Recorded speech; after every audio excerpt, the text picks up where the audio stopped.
सभी साथियों को नमस्कार। एजुकेशन स्पेशल यूट्यूब चैनल में आप सभी का स्वागत है। आज हम जानेंगे कक्षा 8वीं सामाजिक विज्ञान का पहला चैप्टर संसाधन।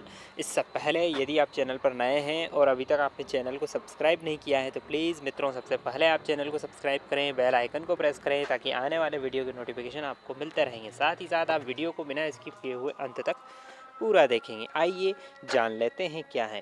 पहला प्रश्न है, निम्नलिखित प्रश्नों के उत्तर दीजिए।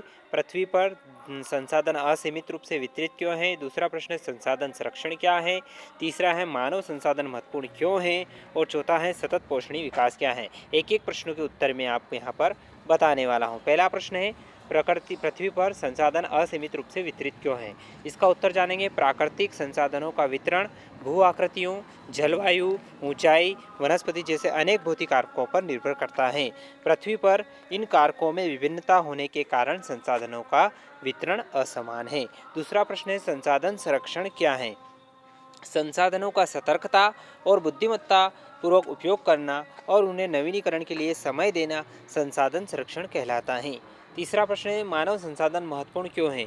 मानव संसाधन इसलिए महत्वपूर्ण है क्योंकि मनुष्य की योग्यताएं ही भौतिक पदार्थों को मूल्यवान संसाधन बनाने में सहायता करती हैं। और चौथा महत्वपूर्ण प्रश्न है, सतत पोषणीय विकास क्या है? संसाधनों का सावधानीपूर्वक उपयोग करना ताकि न केवल वर्तमान पीढ़ी ही नहीं अपितु भावी पीढ़ियों की आवश्यकता भी पूरी होते रहे। इस प्रकार से चारों अति लघुत्तरीय प्रश्न हमने जाना। अगला प्रश्न है, सही उत्तर पर निशान लगाइए। निम्नलिखित में से कौन से संसाधन को निर्धारित नहीं करता है? तो यहाँ पर मात्रा निर्धारित नहीं करती है। दूसरा प्रश्न है, निम्नलिखित में से कौन सा मानव निर्मित संसाधन है? तो मनुष्यों द्वारा जो निर्मित होता है वो मानव निर्मित संसाधन होता है। कथन को पूरा करना है। जैव संसाधन होते हैं तो जीव जंतुओं से व्युत्पन्न होते हैं जैव संसाधन। चौथा प्रश्न है, निम्नलिखित में अंतर स्पष्ट कीजिए। संभाव्य और वास्तविक संसाधन, सर्वव्यापक और स्थानिक संसाधन, दोनों महत्वपूर्ण प्रश्न हैं। इन दोनों के उत्तर हम जानेंगे। पहला हम जानेंगे संभाव्य संसाधन और वास्तविक संसाधन में अंतर। वे संसाधन जिनकी संपूर्ण मात्रा ज्ञात नहीं हो सकी संभाव्य कहलाते हैं और इन संसाधनों की मात्रा ज्ञात होती है। इन संसाधनों का वर्तमान में उपयोग नहीं किया जा सकता परंतु भविष्य में इनका उपयोग किया जा सकता है, जैसे लद्दाख में पाया गया यूरेनियम। इन संसाधनों का वर्तमान में उपयोग किया जा रहा है, जैसे कोयला, खनिज तेल इत्यादि। दूसरा प्रश्न, सर्वव्यापक और स्थानिक संसाधन के में अंतर। सर्वव्यापक जो संसाधन सभी जगह पाए जाते हैं वे सर्वव्यापक संसाधन कहलाते हैं, जैसे वायु, सूर्य का प्रकाश इत्यादि। स्थानिक संसाधन जो संसाधन कुछ निश्चित स्थानों पर ही पाए जाते हैं उन्हें स्थानिक संसाधन कहलाते हैं, जैसे तांबा, लोह, अयस्क इत्यादि। अब अगला प्रश्न है क्रियाकलाप। रहीमन पानी राखिए बिन पानु सब सून, पानी गए न उबरे मोती मानुष चुन।